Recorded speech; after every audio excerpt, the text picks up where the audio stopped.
Like moths to a flame, you've thrown caution to the wind for a glimpse into our world.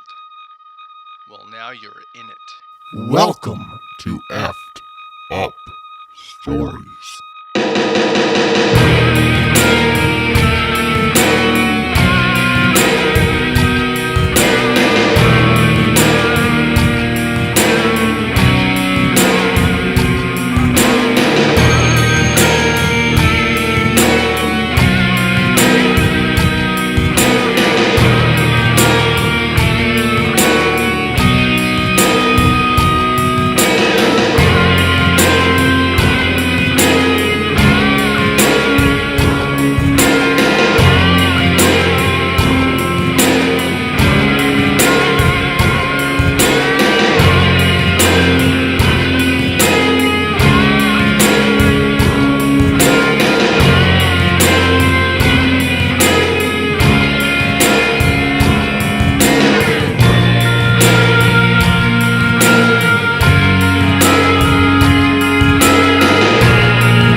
Hello, everybody, and welcome to a new episode of Effed Up Stories. I am your host, Will Pender. And I am your co-host, Ryan Sharp. And tonight we will be doing another fan-submitted podcast, this time from a man named David. And this story is pretty strange. I'm not going to tip you off too much. It's a really strange story, not really long, but very, very strange. Before we jump into that, we're looking for stories or anything from anybody who has an experience with reptilians.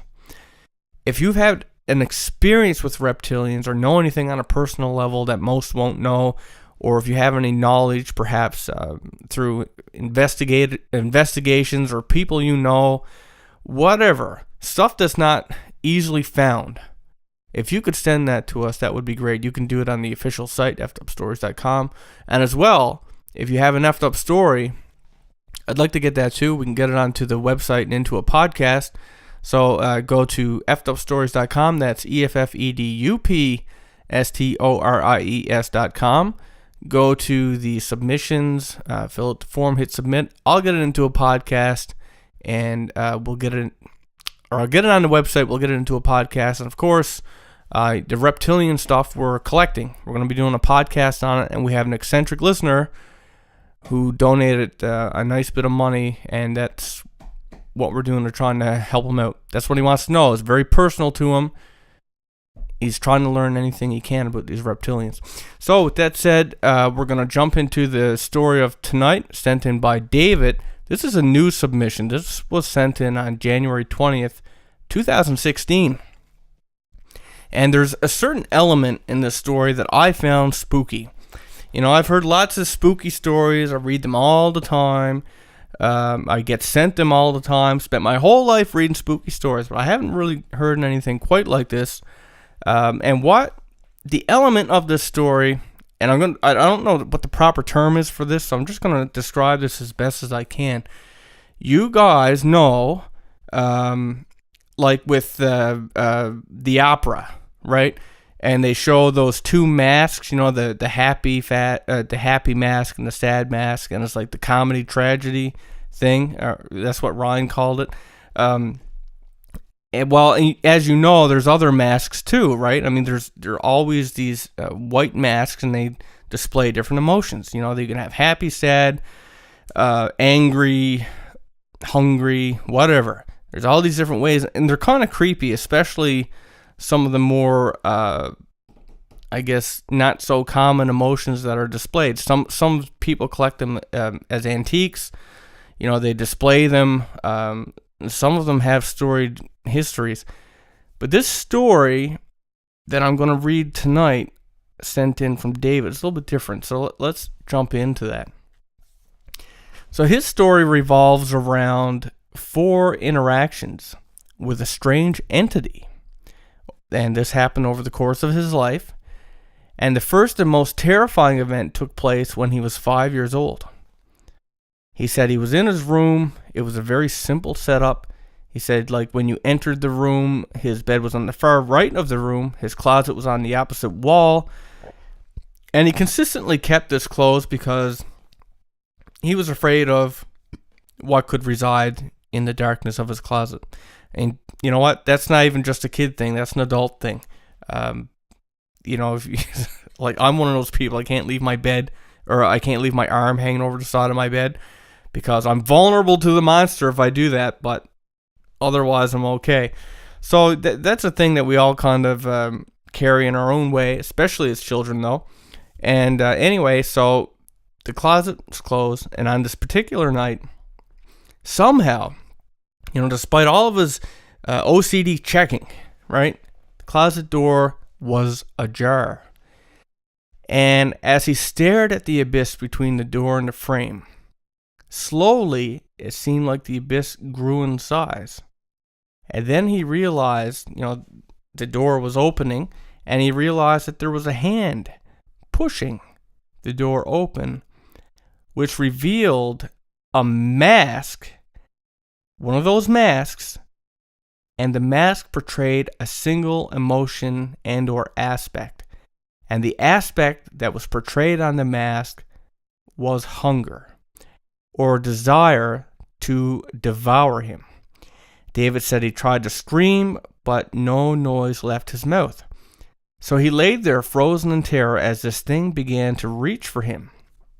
And then all of a sudden, his dad bursted into the room, and he stared at he saw the hand and the arm reaching toward him, and he kicked the closet door shut, and he said, as the door shut, the portion of that arm that was outside of the closet door, he said it just turned to wisps of smoke. And, he said that his dad came over, he walked to the bed, picked him up, and then he spent the night with his dad in his room. He said the next event took place, this was 10 years later. And he said a similar event occurred, only this time the mask was one of joy, or the desire to spread happiness. And he said the entity just waved at him from his closet until he waved back. So just picture that for a second, right? I mean, he's probably a teenager at this point. How old did he say he was in the beginning? He was 5, so he's like 15. And, he's lying in his bed. The door slowly creaks open. I mean, it's dark, but you can still kind of see your night vision's kicked in. He sees this hand push the door open, and another one of these damn creepy masks is on it. This time it's a happy mask, but I mean, it's still creepy, right? Yeah. And well, it just looks... Pennywise the clown liked the smile too. Yeah, he did. So I mean, you got this thing here with this mask in his closet, right? And it's just smiling at him, staring at him like a mime or something like that, waiting for him to smile back. That's almost more creepy to me than the first one. And he said, once he did wave back, then it slowly closed the door behind him. I mean, what is that? That's bizarre, right? I mean, you're lying in your bed. You slowly see this door open. This black entity, like this wisps of smoke of an entity, and a hand pushing the door open, and this creepy smiling mask staring at you, waving and smiling until you wave back, and then it slowly closes the door behind it, still with that creepy smile. It's not just bizarre, it's absolutely horrifying. How could you get back to bed? I'd never sleep in that house again. Oh, me either. That's foobar, man. I'd build a tree house with a moat. That's pretty good. Okay. All right. So that's crazy. Let's get back on with the story. So that's the second time. Now the third time he encountered one of these things. He said he was 22. So this would have been 7 years later. And he said at this point in his life, he had become accustomed to paranormal events happening. So when he saw the pale mask staring at him from his wide open closet door, it didn't faze him so much. And he said the mask this time was one of sorrow, or an unrelenting sadness. And he said he had a desire to hug it. He felt compelled to do this, or he'd somehow desire to try and make it feel better. And he said he actually stood up and stepped towards the closet door to do just that. But then the creature, all on its own, pulled the door shut. So he couldn't. And he said the most recent event was on his 27th birthday. So again, we're jumping in 7 years. No, maybe it's 5 years. And he said this time it was a blank mask. He said there was no emotion whatsoever. And he actually managed to choke up the courage to ask this thing a question. And he asked, "Why are you masks following me?" And the mask, and this is interesting because it's a mask, he said the mask simply smirked and closed the closet door. And he said he hasn't seen any of them in the last 3 years. Now, well, maybe it's going to take another 4 years, but I got to tell you, if this story is true, it's creepy. Yeah, I think it might take the cake as one of the most bizarre stories that we've ever received. Yeah, it's one of that one, and I gotta say that Devoured by Erebus was another one that was a bizarre tale. But getting back to this one, I don't know what to think of it. It's such a different, like, part of me almost thinks of it like I think of creepypasta, right? That this was an exercise in creative writing. Well, I'm not going to say that because I don't know, right? I mean, it could very well have happened. Who am I to say? I'm definitely not saying that. I'm just saying that it's got more flair than I'm used to seeing in, like I said, it's a different story. Never heard a story quite like that before. Well, let's take it, take it as it is and discuss, I guess. I mean, how fucking terrifying is that? The closet door quietly starts to creak open, and the tips of fingers appear, only to reveal that it's grasping this. I'm guessing it's one of those white porcelain like masks. With of all things, this look of ravenous hunger. To me, what it sounds like. It's trying to communicate. It's a black, wispy entity. It can't speak, perhaps. It can't, whatever. So it's trying. How do you convey emotion? Well, he got these masks. Where he got them, I don't know. But and how it can make them smirk is another matter. But it reminds me of some of those old tales about spirits. Like this sounds like some kind of a spirit. I mean, there's back in the day, there was a whole catalog of well, this is a closet spirit, and this is a bread box spirit, and this is a barn spirit, and these spirits make shoes for the cobbler, and there was these big, long, comprehensive lists of the different kinds of spirits and entities. And for me, it's almost like a throwback to that. This kind of a lonely spirit that doesn't have a voice, and needs to use masks or the faces of its victims or something as the only way to communicate. The scariest thing to me, I think, is the fact that it always slowly resides back into the closet. It never leaves, right? How do you get around that? Right? How do you get around knowing that, this thing lives in your closet?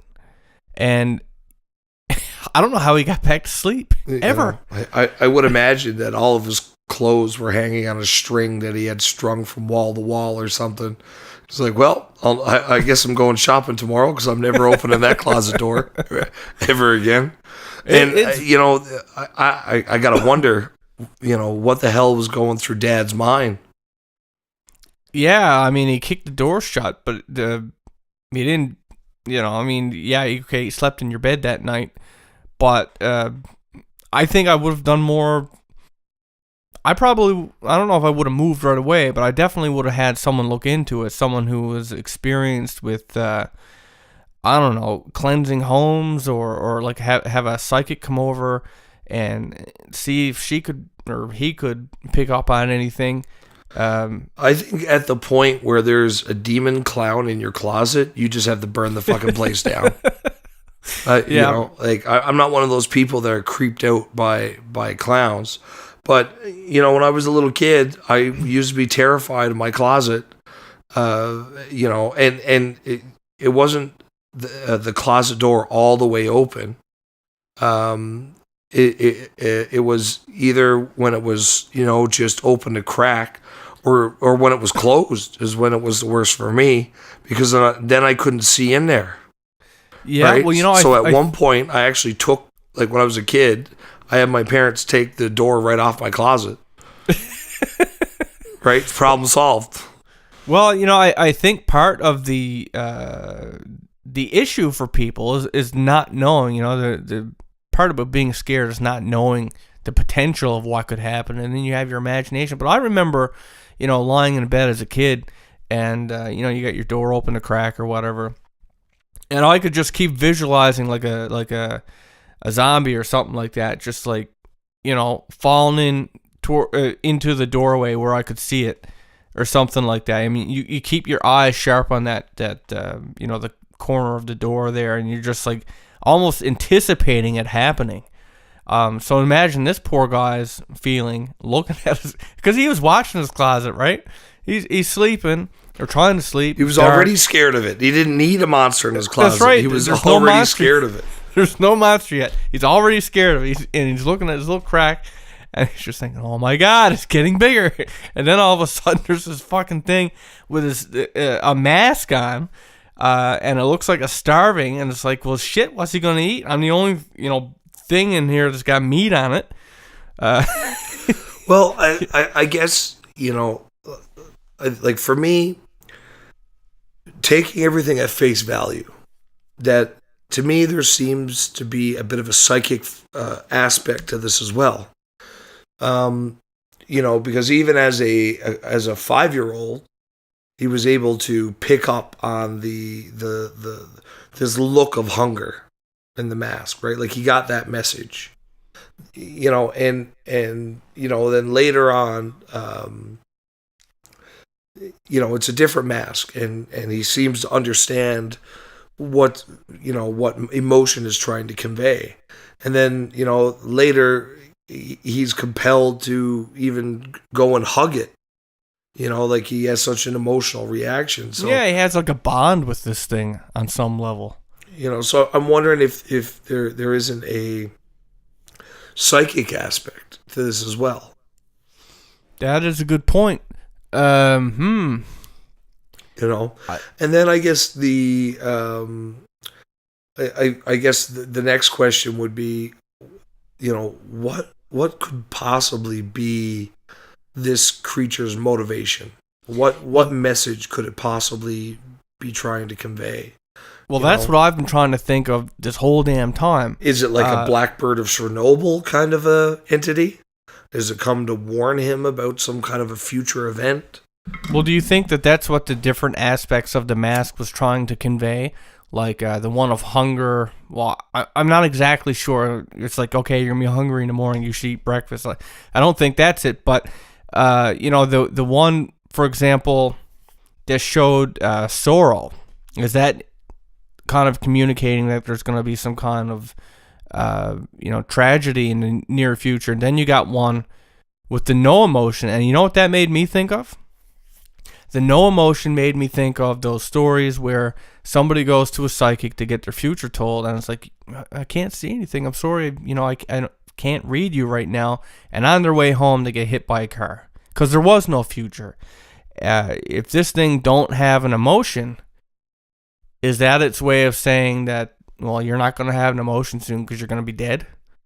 You know, like, do you know what I mean? Like, well, I mean, it's certainly possible, but like for something, this is a very kind of a specific and very,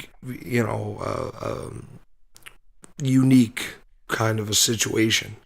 And, if I'm going to take everything at face value, take this guy's story at face value, and just think, what are the implications of something like this, then, I mean, personally, I would have to believe that there's some kind of very important message attempting to be conveyed. Maybe it's a message that this guy's really not ready to hear. He's not, maybe, he isn't and will never be fully receptive to what this thing is trying to tell him. And, I'm wondering at how important that the message must be. For this very strange arrangement to, Let's look at the different times that it showed up in his life, right? So it shows up when he's 5. Let's see where else this happened. He said like 10 years later, it showed up again. So that made him 15, right? And let's see where else it goes.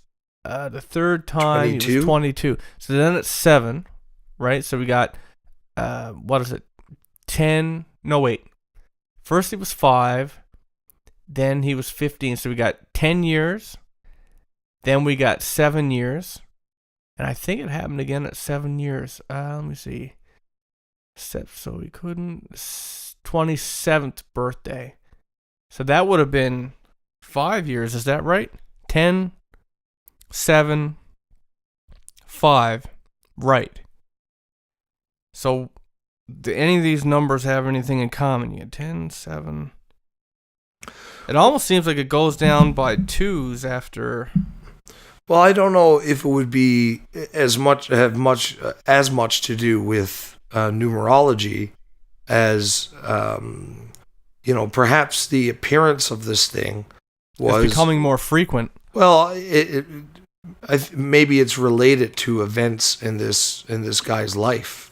That it's coming and giving him messages that are specific to him and his situation at that time, or a coming situation that hasn't even occurred yet.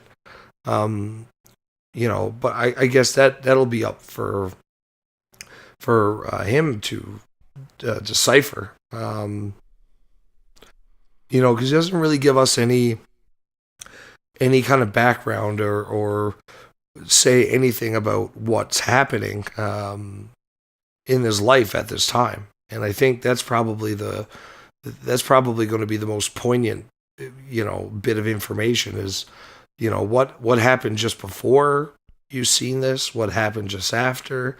I'm sure there's some link to, link with his day-to-day life and this event.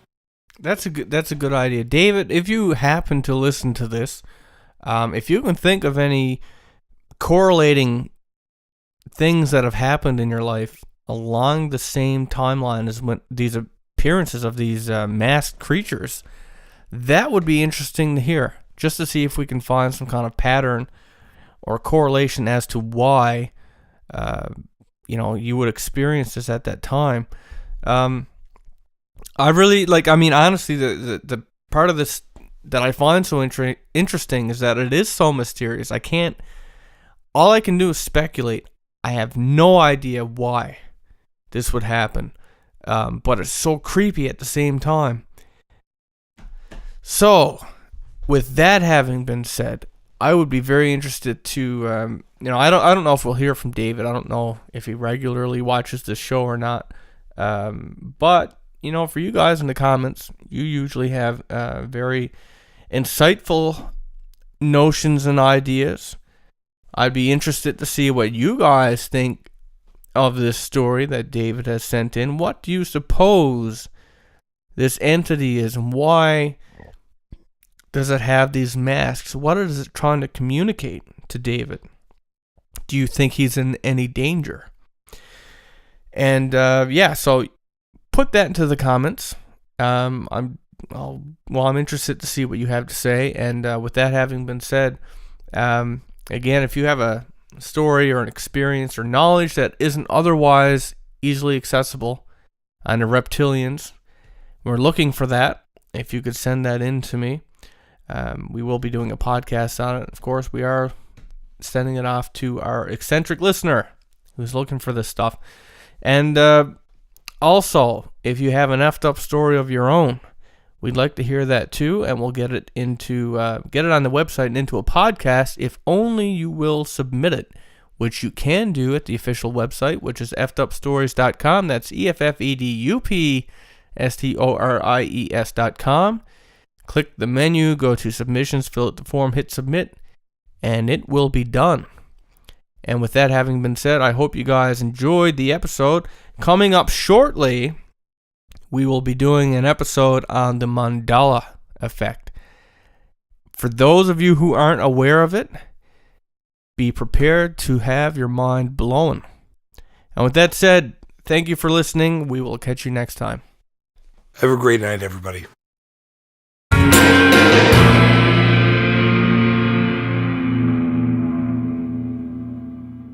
Hello, everybody, and welcome to a new episode of Effed Up Stories.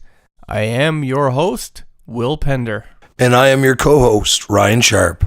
And tonight we will be doing another fan-submitted podcast, this time from a man named David. And this story is pretty strange. I'm not going to tip you off too much. It's a really strange story, not really long, but very, very strange. Before we jump into that, we're looking for stories or anything from anybody who has an experience with reptilians.